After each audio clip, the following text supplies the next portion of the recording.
So the meeting room we were in was pretty full, and everyone's spirits seemed to be upbeat and looking forward to where we were headed as a group. As we talked about some of the coming changes and what the future would look like, we all had a few questions. There was some uncertainty, but for the most part, everyone was hopeful. And then someone in the group raised their hand and started to speak. And as soon as this person started talking, the atmosphere in the room went cold and tense. And this person started to voice their concerns, followed by a few rhetorical questions. It was obvious that they were not very happy with the direction and the plans that the larger group was working towards. In that moment, everyone was feeling kind of either embarrassed or frustrated with this person's lack of self-awareness and ready to just get out of the tense room. Have you ever found yourselves in one of those super awkward situations where something happened and someone shifted the atmosphere in the room to a negative tone? Now, how should we respond in those moments? How can we help reset the atmosphere and lead the room back to a good place?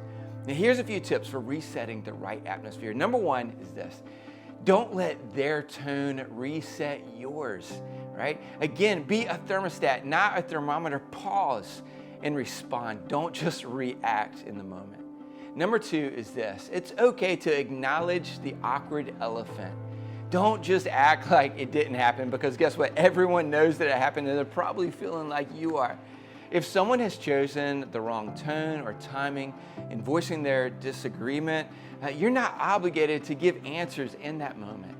Instead, lead them to the right timing for that other discussion. You might simply say something like, you know what, obviously this is very important to you and your feelings are valid.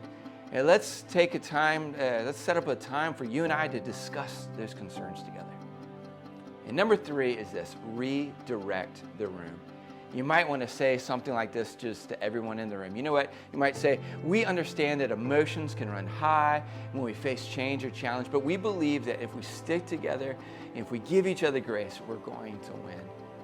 And maybe that person who changed the atmosphere isn't upset, but maybe they just started rambling or saying something awkward or inappropriate. You know what? You can just kind of raise your hand and gently interrupt them. You might just say that, you know what? We just at this time, let's focus on this other thing right now. Your job as a leader, whether it's in your family, your work, or your business, is help people focus on the right things. Jesus was always great at redirecting the conversation back to the main thing when his followers created these awkward moments. Sometimes he had to be direct, but he always led them back to the Father. In life and leadership, setting the right tone requires loads of awareness and it can take a lot of courage. But when we make it our goal to be loving towards that person and to everyone in the room, we are going to do well.